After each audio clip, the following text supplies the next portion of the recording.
Well, this Sunday, as we mentioned already, it is the first Sunday of Advent, and for many of us, I wonder if the first Sunday of Advent is almost like a warning in this sense, in that in the next 5 weeks, over the next 4.5 to 5 weeks, life is going to get very, very busy. It's going to get very, very full. For those of you with kids and with grandkids, there's Christmas programs.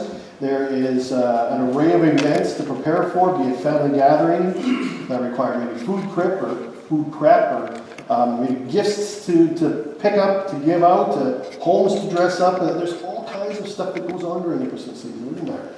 And it's a flurry of activity, and it's full of hustle and bustle for sure.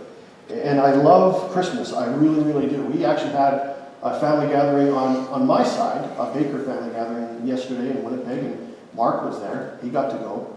And it was, they're crazy, aren't they? Like, there's a few of us that are normal, so I'm glad you're there, Mark. And Pastor, how gracious of you to let a break come to your family gathering. I know, hey, yeah, rewards in heaven. But I do love Christmas. I really, really do. I do. It's, I don't know if I'm completely ready for it yet, but sometimes I think what happens for me, and maybe you can identify with it, you get a little overwhelmed at times. You get a little overwhelmed with the pace of the season. It seems to fly by so fast. We're here day one, and then it just seems that Christmas Day is here in a flash, in a heartbeat. And I wish it wasn't quite that way, but I think this is also true too, is that Western culture, it's kind of put us in a difficult spot, I think. I think it kind of puts the church in a difficult place because of the busyness and the many commitments that do come with the season. There's, the discipline of waiting sometimes is lost. And that's what Advent is really about. It is about waiting. And there's not a lot of time to stand around during the Christmas season. But you know what? Today, it's the beginning of a new calendar year. Maybe not the Roman calendar, but as far as the church calendar, it's a new one. And it begins with Advent. The very first season of the church calendar, Advent. And it is a season of waiting. It's a season of anticipation. It's the beginning of yet another journey that begins with hope. And I don't know if you can see it, but under the tree there's a box that's got hope inside. And that is what today's theme is. And it's an expectant hope of light, or for light, that will come into the world. Real light, where real truth shines in the dark places and within the dark corners of our world. That's what we hope for. And the hope was realized, wasn't it? The hope was realized through Jesus Christ. And he conquered darkness, and hope, it came through God's Son. He came into the world, some 2,000 years ago, a little better. And that's Advent. Waiting for an expected hope for the one who will come and make all things new. And why is this, and why is Advent still? It is still a season of hope. Jesus has come already, but it's still a season of hope. And why do we even need hope at all? Maybe that's a silly question. Well, for one, without hope, it's really impossible to have faith, I think. They go hand in hand. Can't have one without the other, I don't think. And how many of you have ever longed for something better? Maybe even right now, you long for something better, whatever it might be, that you could touch on. And who in this place wouldn't have a longing for something better? I think we all do. I don't know if there is one person in this place who could say this, you know what, I don't long for anything better. I don't hope for anything like that, because all is good with me. Everything is just as I would have it in my life right now. Everything is just all that and more. In my family, it's perfect, and in my little world, I have no need to long for something better, because all is perfect. And I don't think there is any one of us who could say that with a straight face. And you know what it's like to be then in a state of longing.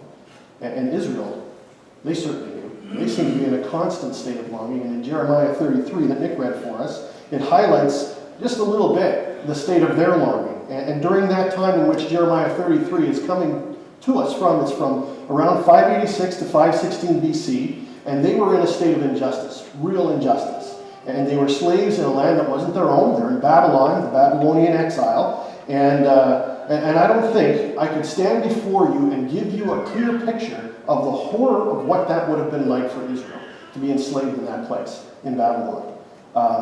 Human life was very, very cheap in that culture. But you know what? Human life is very, very cheap in any culture that endorses slavery of one kind or another. It is always very, very cheap.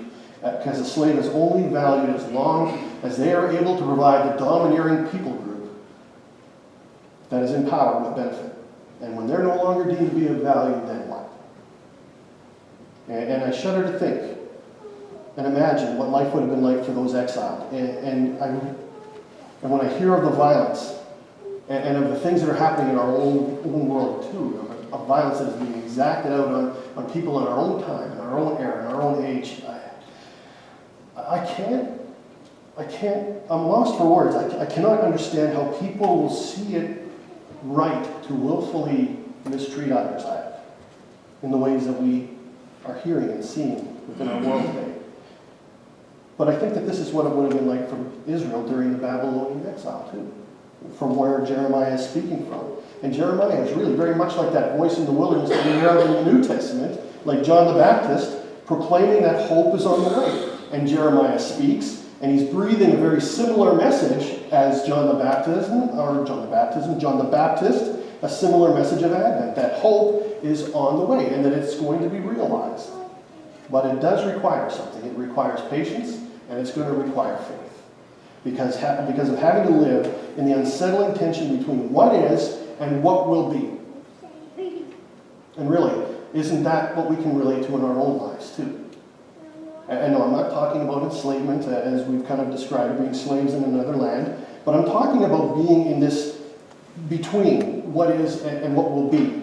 I can remember hearing a Methodist preacher, and I can't remember his name, but he used the phrase that I've always remembered. And he said that our lives are lived out, especially those of us in the church, they're lived out in this time on this planet. It's like living in the land between. And we have this vision or this ideal in our mind of what life ought to be, of all that it can be. And maybe that ideal, maybe that vision finds its roots right all the way back to the Garden of Eden. But the thing is what is, or what was, is not what is. But we have this longing for what will be. You following where I'm going? And so where that places us is in this land between of what we hope for and what is. And what does the land between feel like? Well, for the exile of Jeremiah, it really did consist of some very, very hard questions. And just a few of them. Where is God in the midst of all this? And then number two, why such devastation? And number three, why did God allow this to happen in the first place? And will he ever allow them to go home again? Will they ever be able to go back? And what about the covenant with David? Where God says that he's going to raise one up from within the house of David. Referring to Christ. What about all of those things? And these would be just a few of the questions. Daunting and haunting kinds of questions. But the prophet, Jeremiah, he imagines an alternative reality. And it consisted of this: the restoration of Israel, the practice of justice and righteousness. And you can totally understand why he'd be seeing that, given what they were under, and a flourishing life in the land that God had promised. Those three things. And this alternative that he is bringing forth, it's grounded in a claim about God's faithfulness. And it's called this: the Lord is our righteousness. And bridging the gap between the present reality and the promised future is only possible by an act of faith that God's righteousness is going to triumph. And Jeremiah suggests that confidence in God's righteousness is going to enable belief in a new reality. And I think this is really similar to today. In Advent right now, the church proclaims an alternative reality that grows out of confidence in God's righteousness. And the promise of God's righteousness, it does things. It both convicts and it makes new. And Advent invites us to name the places in our lives and in society that are at odds with one another. At odds with the divine justice and righteousness. And there may be a wide gap today between what is and what will one day be, or what we wish were so. But the promise of Advent is that the Lord is our righteousness, and that all things will be made new in time. And that promise, it allows us to proclaim an alternative reality in which all things will be what? In which all things will be made new. But for now, we're in this land between, aren't we? This is where we are. And in the land between, that's where questions are often fostered. That's where they're formulated. Some very difficult questions. Much like Israel in Jeremiah 33. Questions such as where is God to be found in a lot of the hardship that we experience personally? Where is God to be found in a lot of the hardship that goes on in the world right now?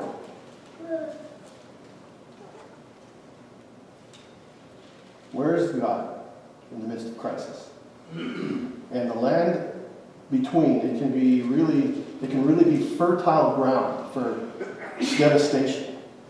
And again, what does it feel like? Well, I think the land between can feel like despair. It does feel like despair. And it can move someone to ask questions, some very big, hard questions. Here's one for a person who's in despair. How will I ever go on? I think maybe even some of us have asked that very question. In light of what is happening in my life and the things that are going on around me right now, how will I ever be able to go on? And have you ever asked a question like that? Have you ever felt as though you had hit the very bottom of life? Where in the quietness of your mind, maybe you even thought this to yourself, it doesn't matter to me that much whether I'm here on this earth or not. The land between can be a very, very harsh place to live. It can be a very harsh place to be. The place between where we are and what we hope for. And what we hope for isn't even something that we even long for anymore. We haven't got it within us to even stir up the strength to have any kind of assurance to hope like that. But the land between, it can be a different place too. And may it be so by the grace and mercy of God. That it can be this place of fertile ground too. Fertile ground for God's provision. And it could be a place where confidence grows from a deep conviction and belief that God is righteous and just, and that his plans are exactly as Jeremiah had stated in 29, a verse that we read earlier, last week. For I know the plans I have for you, declares the Lord, plans to give you hope and give you a future. And in the midst of suffering and grief, there will come this overwhelming presence too, very real presence that is going to spill over into us, and even through the pain that we may feel, even through the tears and the heaviness, we know that God is drawn near. And this is something that I can't really explain either. And I suppose because I do believe that for everyone, God is going to reach out to you in a different way than he will to me. It's unique that way. But I know this beyond shadow of a doubt that when we need God, when we pray, when we cry out, and even if we don't have the strength to do that, you know what the Bible says is that the Holy Spirit will even intercede for us in those moments, with groanings that are too deep for understanding. And something divine happens when we humbly come before God, where we are surrounded by the presence of God, and we see light, and we know that a better day is on the way. We know that something is on the way that is what we have longed for, and we are able to wait with more content than we had the day before, been able to the day before. And isn't that really the message of Advent? Waiting for the presence of the Lord, where things are finally made new. And you know, this land between it might be a rough place. But also, when we're in that land between, there's a message that's there for us too. That there is a time that is coming. It tells us that God is on the way. So just hold on and wait. You will find him. You will see him. And a story that I've often been reminded of that speaks to this is about a girl that we had gotten to know, that we came to know years ago by the name of Vicky. And it's a story that speaks of how this land between can really be fertile ground for the providence and the presence of God. And the story begins with Vicky. She was a young teenage girl, I think around the junior high age, maybe even a little younger. And her parents had split up. And her father had left home after finding someone else. And so Vicky's mom is left on her own to raise her and her brother, who was Down syndrome. And Vicky's mom was a school teacher, but she had to drop her own hours down to part-time, and then eventually had to stop working altogether because of an inoperable brain tumor that she had. And so Vicky once lived in a home that looked like the average typical family dwelling where, you know, there's mom and there's dad and there's kids, and she was happy and healthy, and she's living as every young girl should, right? But that all changed. Her dad was gone, and her mother was really terminally ill. And then word got out that her father had passed away from an illness that was incurable. And for Vicky, she was in the absolute pit of despair. And right in this land between. And she could remember when all four of them were together. She had those memories of what once had been and what had happened. And Vicky couldn't even see the light again. But she could remember, and she had a picture of what once was, and that put a hope and dream in her heart for hoping for something better, for hoping that brighter days were on the way. and Vicky's mom, eventually she passed away. And you would think that that would have been absolutely it then for Vicky. Well, Vicky went to live with her aunt in Washington State, so she was living in the States rather than Canada. And Richard, her brother, went to live in a group home where Richard absolutely flourished and has done so very well there. But things were a little harder for Vicky. She was having a hard time coming to terms with where life was for her at that moment. She felt defeated, and she was in despair, and she was lonely, and she was the picture of pain and rejection. But eventually something happened. And to say what exactly it was, you can only use one word. It was God. It was only God. And she began to lift her eyes and head once again. And her aunt loved her. Loved this girl, Vicky, and was patient with her. And that began to break the cracks of despair that were surrounding her. And she was responding slowly and surely to the love of God that was being poured over into her life by her aunt. And Vicky cleaned up. She changed her appearance. And while at times she was so mad and so angry at God, now something else was different that was coming out of her. She was beginning to now cry out to God for provision and begging that He would invade her life and her world and restore the joy of salvation that at one time been within her before. And the land between for Vicky was that space of feeling lost, lonely, and deep hurt. But God was churning the ground here, making it fertile for spiritual transformation. And she gained confidence. And she began to experience the grace of God, largely because of her aunt who took her into her home in Washington State to be a part of her own family. But then there was more news. When she turned 18, she was told that she had to go back to Canada. I do not know the reasons why. But you would think that this would be a major setback. But it turned out to be yet another opportunity for yet other people to come into Vicky's life that could be agents of grace for her. And her cousin. Her cousin and his wife took her in the Lower Mainland, and they loved her like a sister, and she continued to soar. And God was hearing her cries and prayers. And she believed that God was faithful and just, and that He was taking her to better places. And she was being restored, and that He was making things new for her. And her faith had fostered, and it was being cultivated in this land between. And all too often, this is God. Just when we think we cannot take another step forward or take another breath, He does something. He sends something that stirs up hope in our hearts, that fills us with the confidence that says to us, He really is for us. He really is for me. He is really there, and that better days are ahead, and that things are really being made new. And that's God. In that moment when we need it. And our gospel reading tells us that in this world, it tells us that our world is a very cruel place, doesn't it? In every way, it's filled with temptation, it's filled with immorality, it's filled with confusion that affects every single one of us on the planet. In Luke 21, Jesus tells His disciples of how the world will experience a profound loss of control, where the powers of heaven will be shaken, and that this day is surely coming. But at the very moment where it looks so very bleak, God does something, and seen will be the Son of Man coming in a cloud with power and great glory. Now when these things begin to take place, straighten up and raise your heads, because your redemption is drawing near. And again, this really is the spirit of Advent, is it not? It is hope being realized. Whether I see Jesus return in the second advent to this world, or when I see Him when I breathe my last and close my mortal eyes and I open them anew to see Jesus face to face, it's all going to happen. Better days are coming. And this is the promise of Advent, that the Lord is our righteousness. And this promise allows us to proclaim an alternative reality in which all things will be made new. And one day our names are going to be called. In one way or another, our names will be called, and we will stand in the fullness of the glory of God, and where all despair and all tears, all of that will be gone, troubles and grief, all of it gone. Because this journey through the land between will be over. We'll have done it. It's finished.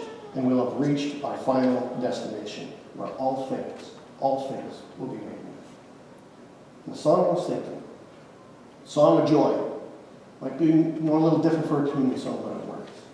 May God, when He calls our name, May we be ready for that. Ready with an expectant hope that we're here when the roll is called.